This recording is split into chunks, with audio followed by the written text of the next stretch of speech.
Hi అండి. అందరికీ నమస్కారం. నేను మీ మేఘన. Welcome to Maggie's kitchen. ఇవాల్టి వీడియోలో అందరికీ ఎంతో ఇష్టమైన చికెన్ ఫ్రై పీస్ బిర్యానీ రెసిపీని చూపిస్తున్నాను. ప్రాసెస్ కొద్దిగా డిఫరెంట్‌గా ఉంటుంది. బికాజ్ ఇది రెగ్యులర్‌గా చేసుకునే చికెన్ ఫ్రై పీస్ బిర్యానీ అయితే కాదు.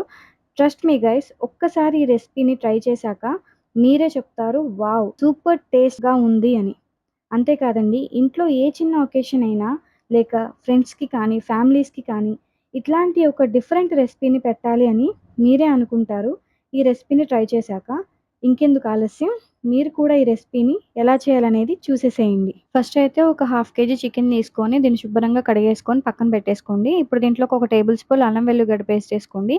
దీంట్లోకి ఒక ఫుల్ టేబుల్ స్పూన్ కారం, హాఫ్ టేబుల్ స్పూన్ ఉప్పు, హాఫ్ టేబుల్ స్పూన్ ధనియాల పొడి, పావు టేబుల్ స్పూన్ జీలకర్ర పొడి, full table spoon chicken masala, పావు టేబుల్ స్పూన్ గరం మసాలా, అలాగే ఒక ఫుల్ కప్ మజ్జిగ కానీ, పెరుగు కానీ మీ ఇష్టం. మీకు ఏది అవైలబుల్‌గా ఉంటే అది వేసుకోండి, మీ ఇష్టం. ఇప్పుడు ఈ స్పైసెస్ అన్నీ కూడా చికెన్‌కి బాగా కోటింగ్ అయ్యేంత వరకు కలుపుకోండి.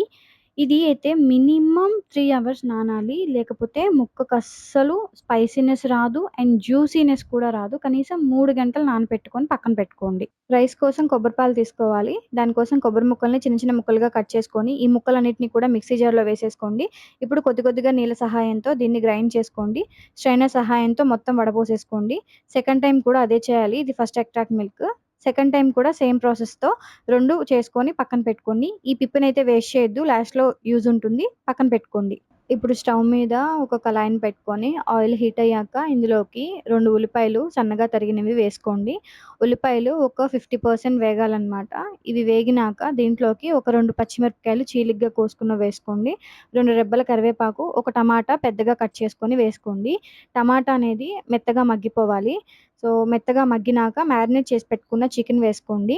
ఈ చికెన్‌లోని వాటర్ అంతా కూడా బయటికి ఊరతాయనమాట. సో, బాగా కలిపేసుకొని ఆ ఉల్లిపాయి, చికెను కూడా మొత్తం కలిసేంత వరకు కలిపేసుకోండి. కలిపేసి మూత పెట్టేసి ఫస్ట్ ఒక 15 మినిట్స్ లో ఫ్లేమ్‌లో మగ్గపెట్టుకోండి. ఇప్పుడు బియ్యం నానబెట్టుకోవడానికి ఒక 2 గ్లాసుల బియ్యము శుభ్రంగా 2, 3 సార్లు కడిగేసుకొని, వాటర్ పోసుకొని దీన్ని ఒక 15 నిమిషాల వరకు నానపెట్టుకుందాము. పెట్టుకొని పక్కన పెట్టేసేసుకోండి.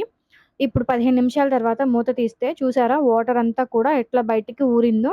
సో, ఇట్లా ఊరినాక ఒకసారి మళ్ళీ కలుపుకోండి. ఒకసారి ఏమన్నా సాల్ట్ చెక్ చేసుకోండి. సరిపోతే ఓకే. సరిపోకపోతే ఏమన్నా సాల్ట్ కావాలంటే వేసుకోండి. నాకైతే కరెక్ట్‌గా సరిపోయినాయి. నేను చూపించిన ప్రకారం అయితే నాకు సాల్ట్ అనేది కరెక్ట్‌గా సరిపోయింది.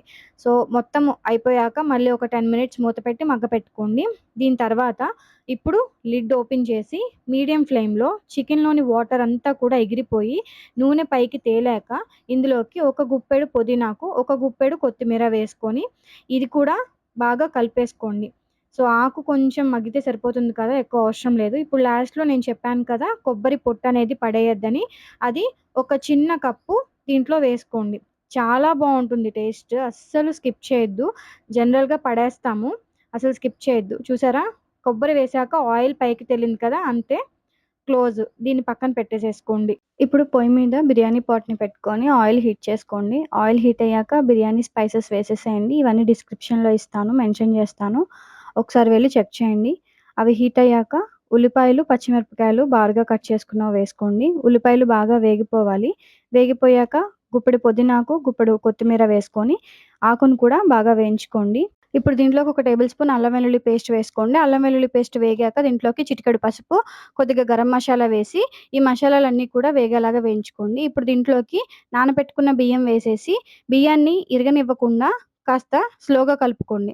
ఇప్పుడు 1:2 రేషియోలో కొబ్బరి పాలను తీసుకున్నాం కదా! ఒక గ్లాస్‌కి 2 గ్లాసుల కొబ్బరి పాలు వేసుకోవాలి. వేసుకొని ఒకసారి బాగా మిక్స్ చేసుకోండి. సాల్ట్ ఏమన్నా సరిపోకపోతే ఒకసారి అడ్జస్ట్ చేసుకోండి. రైస్‌లో ఇంతవరకు సాల్ట్ అనేది వేయలేదు కాబట్టి మీకెంత సాల్ట్ అవసరమో అంత సాల్ట్ వేసుకోండి. మూత పెట్టేసి ఒక 15 మినిట్స్ మగ్గనివ్వాలి. 15 మినిట్స్ తర్వాత లిడ్ ఓపెన్ చేసి ఒక 70% కుక్ అయ్యి ఉంటుంది. దీంట్లో 2 టేబుల్ స్పూన్ అంతా నెయ్యి వేసేసుకొని పైన కొత్తిమీర జల్లి లిడ్ క్లోజ్ చేసేసేయండి. అంతే. రెసిపీ అనేది తయారైపోయినట్టే. చూసారు కదా! ఎంత ఫ్లేవర్‌ఫుల్‌గా ఉంటుందంటే కొబ్బరి రైస్‌లో ఒక తెలియని అరోమా ఉంటుందండి. రెగ్యులర్‌గా చేసుకునేటట్టు కాకుండా ఇట్లా ఒక్కసారి ట్రై చేయండి. అండ్ నేను చూపించిన విధంగా ప్రెజెంటేషన్ చేయండి. ఫిదా అయిపోతారు అంతే. అస్సలు మాట్లాడే పని లేదు. పొగడ్తల వర్షం కంపల్సరీ డామ్ ష్యూర్. నన్ను నమ్మి ఒకసారి ఇలా ట్రై చేయండి. కంపల్సరీ బెస్ట్ రిజల్ట్స్ అయితే చూస్తారు. Thanks for the watching. ఇంకా ఇలాంటి ఇంట్రెస్టింగ్ కుకింగ్ వీడియోస్ కోసం ఛానెల్‌ని సబ్స్క్రైబ్ చేసుకోండి.